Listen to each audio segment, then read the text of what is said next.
This is a tutorial for your one-handed handstand split, so you should definitely feel warm in your hamstrings before you try this, and make sure you've done a bit of a wrist warm-up. I've posted a few warm-ups that you could choose from in order to get those areas ready for this move.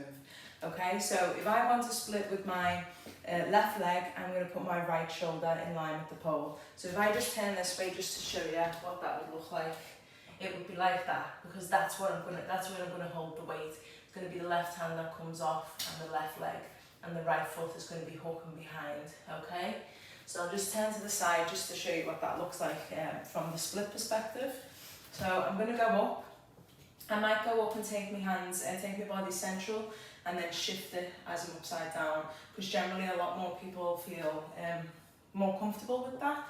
So let's go for it. So hands and up. So from there, I've just push through my arms, come towards the pole to there to get that foot on. I'm hooking the right foot behind the pole and bending in the left leg.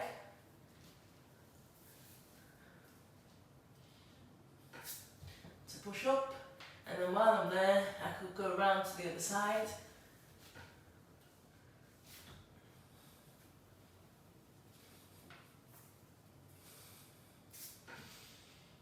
Push up and relax.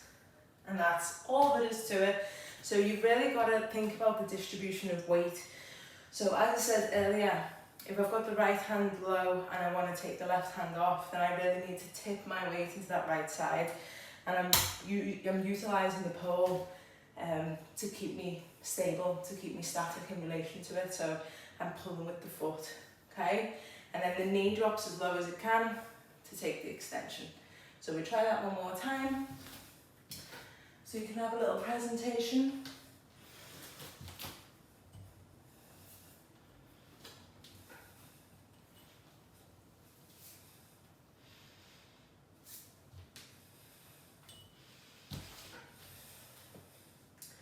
And that's your handstand split, one-handed handstand split. So play around with it and you will get more flexibility and strength from doing this for sure. So enjoy.